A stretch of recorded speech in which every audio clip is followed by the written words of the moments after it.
on ne déconne pas avec la santé mentale. Bienvenue sur Intensément. Alors aujourd'hui c'est un épisode réaction en réalité et je ne pouvais pas passer à côté. Ce que vous allez voir est grave et je remercie la contributrice qui m'a transmis l'info et qui mérite maintenant de faire partie du groupe lanceuse d'alerte d'Intensément Podcast. Blague à part, vous allez voir en tout cas une preuve de ce que les croyances HPE et autres mythes sur les surdoués, HPI, etc. peuvent amener à faire.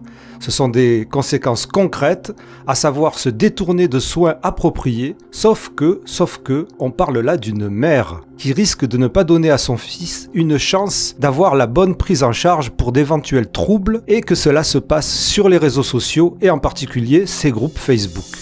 Un de ces très nombreux groupes Facebook, ils sont des centaines, qui mélangent tout, qui dans leur titre utilisent à la fois les termes HPI, surdoué, mais surtout évidemment les termes HPE, empathe, hypersensible et zèbre.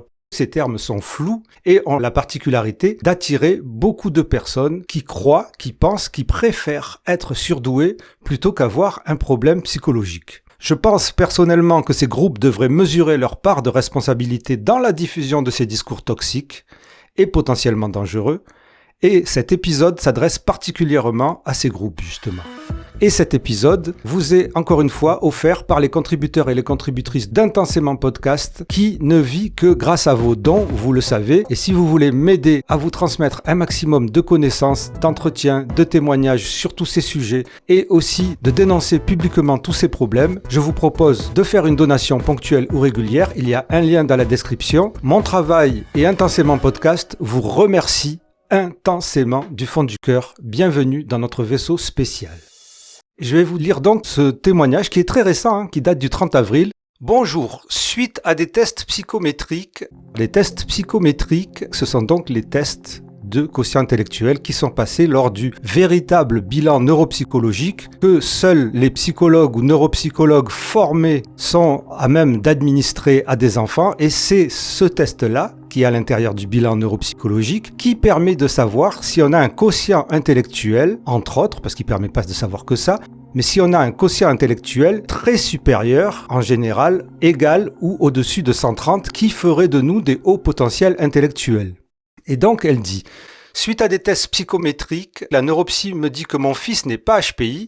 On va comprendre plus tard, dans les réponses aux commentaires à ce post, cette mère dit qu'en fait son fils a eu 101, ce qui est dans la moyenne, ce qui est très bien. Son fils est totalement normal, il a juste un quotient intellectuel total de 101, ce n'est pas un problème du tout. Mais cette mère continue et dit « Je demande s'il est HPE, donc haut potentiel émotionnel. Elle me dit, la neuropsy, elle me dit qu'elle n'aime pas dire ça. Elle me dit que c'est la grande mode. » Donc la neuropsy lui répond proprement, puisque je suppose que la mère a résumé. Et effectivement, la neuropsy essaye de lui expliquer que haut potentiel émotionnel est un concept qui n'existe pas dans la neuropsychologie, qui n'existe pas dans la psychologie, et qu'elle ne peut pas dire que son enfant est HPE puisque ça n'existe pas. Et elle a raison de dire que c'est une mode depuis maintenant presque une quinzaine d'années. Mais la mère dit, ceci dit, les faits sont là. Alors pour cette mère, les faits sont là. Quels sont les faits ? Mon fils a 9 ans, l'école me propose un redoublement de CE2, donc on imagine que son fils a des problèmes, déjà a des difficultés à l'école. Il ne va pas redoubler parce qu'il a des capacités cognitives supérieures à la moyenne, il va redoubler parce qu'il a des difficultés scolaires, en tout cas. Psychologiques, on ne sait pas. La neuropsy me dit de prendre rendez-vous avec une psy pour qu'il trouve le mode d'emploi. Donc, sachant que les neuropsychologues ne peuvent pas faire de diagnostic, les tests de QI sont quelquefois une piste pour évoquer des troubles du neurodéveloppement, par exemple comme un TSA ou comme un TDAH ou d'autres problèmes. Mais ces personnes-là ne sont pas à même à faire un diagnostic. Déjà, donc, le diagnostic de HPI n'existe pas, c'est une identification HPI. Et là, donc, son enfant a 101, donc il ne peut pas être identifié HPI. La mère veut à tout prix qu'il soit identifié haut potentiel de quelque chose. Il faut à tout prix qu'il soit haut potentiel parce que s'il souffre, c'est parce qu'il est haut potentiel. C'est ça le principe de la désinformation, du confusionnisme sur le HPI. Et donc, elle veut qu'il soit HPE, haut potentiel émotionnel. Alors que la neuropsy lui dit d'aller voir un psychologue parce que la neuropsy suppose probablement que son fils a des problèmes psychologiques.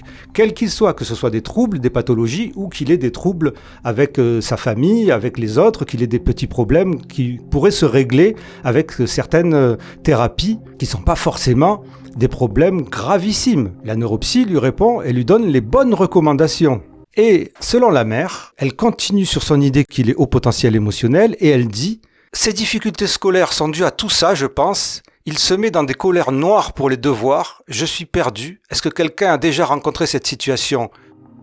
Oui, très souvent, il y a des enfants qui se mettent en colère pour les devoirs. C'est très commun, ce n'est pas obligatoirement le résultat d'une pathologie ou d'un trouble.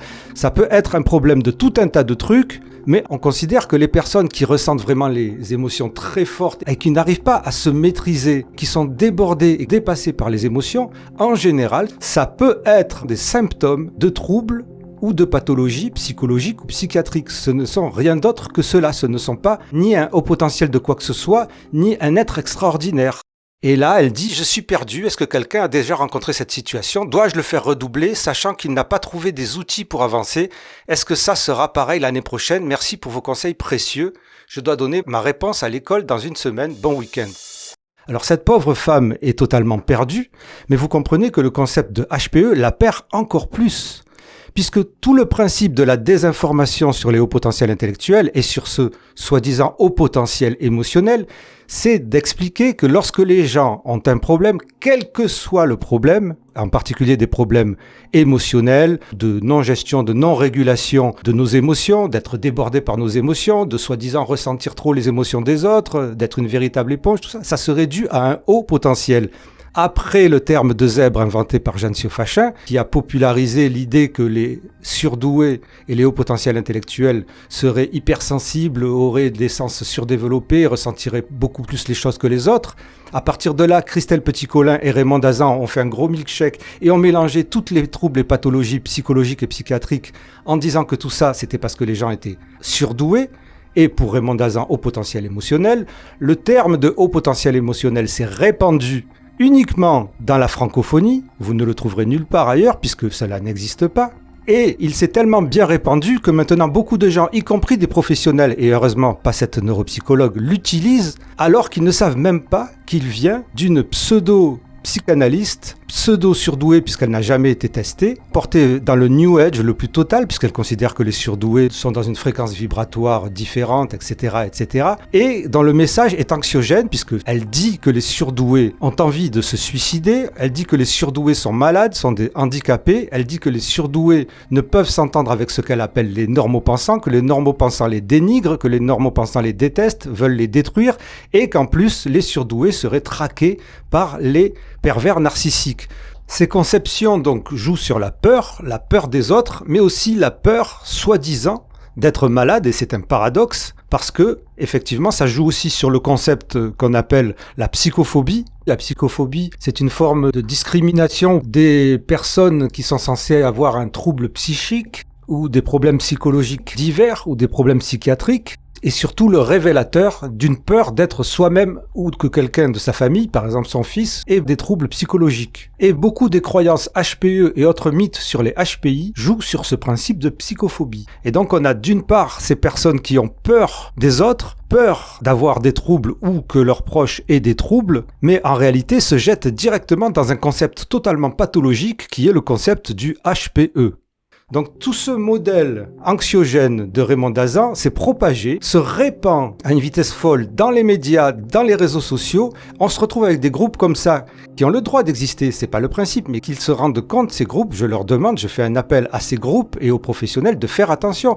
Voilà une femme qui va peut-être pas écouter les recommandations honnête mais juste et appropriée. Pourquoi ? Parce qu'elle pense que son enfant est HPE. Si ça se trouve, son enfant a un gros problème et peut-être autiste et cette mère-là ne va pas amener son enfant à avoir une prise en charge appropriée. Et c'est grave parce que ça pourrait véritablement sauver ce petit garçon. Et vous savez peut-être qu'en ce moment, le gouvernement français est en train de réfléchir à différentes mesures pour resserrer la vis sur les éventuelles dérives sectaires et on parle d'un délit de provocation à l'abandon de soins avec une loi qui prévoirait de punir le fait de manipuler une personne ou de l'inciter à abandonner ses traitements. Et je pense que dans cet exemple-là, nous sommes en plein dedans. On ne déconne pas avec la santé mentale. Mais moi je me dis aussi, vous imaginez Parce que bon, là, on est en face du désarroi de la mère, mais vous imaginez comment va grandir cet enfant en pensant qu'il est haut potentiel émotionnel, quelque chose qui n'existe pas. Elle le dit, la pauvre. Et moi, je plains surtout son fils. Comment va-t-il grandir? Est-ce qu'il va se sentir, comme le voudrait Raymond Dazan, comme un extraterrestre en souffrance mentale, suicidaire, traqué par tout le monde et qui ne saurait plus comment s'en sortir? Comment va-t-il se sentir, véritablement, en grandissant cet enfant? Pour moi, en tout cas, je considère que c'est grave et scandaleux, et c'est ce que ce média dénonce depuis très longtemps. Alors, si vous voulez savoir pourquoi le concept de haut potentiel émotionnel, en tout cas tel que le voit le grand public, les médias, etc., n'existe pas, et c'est un concept farfelu et dangereux, vous pouvez vous reporter aux nombreux épisodes de ce podcast même, à commencer par la base, le documentaire, l'enquête, HPE Révélation, la face sombre du surdoué de Raymond Dazan. En tout cas, vous avez compris que les conséquences de toute cette désinformation sont réelles et dangereuses. Si cet épisode vous a apporté quelque chose, que ce soit de la connaissance ou de la matière à penser, n'hésitez pas à faire les gestes qui aident pour ce podcast dont je vous ai parlé au début. Merci à tous, merci intensément. J'espère avoir été assez particulièrement bienveillant, parce que vraiment je conseille à cette mère d'aller voir un ou une psychologue pour son fils. Je conseille aussi aux admins et aux modérateurs de ces groupes Facebook principalement, puisque ce sont eux où il y a le plus de personnes, de faire quelque chose pour que ces situations-là ne continuent pas. Intensément, c'est le podcast Divergent. Intensément, c'est le show potentiel. Chaud. On ne déconne pas avec la santé mentale. On ne déconne pas avec la santé mentale.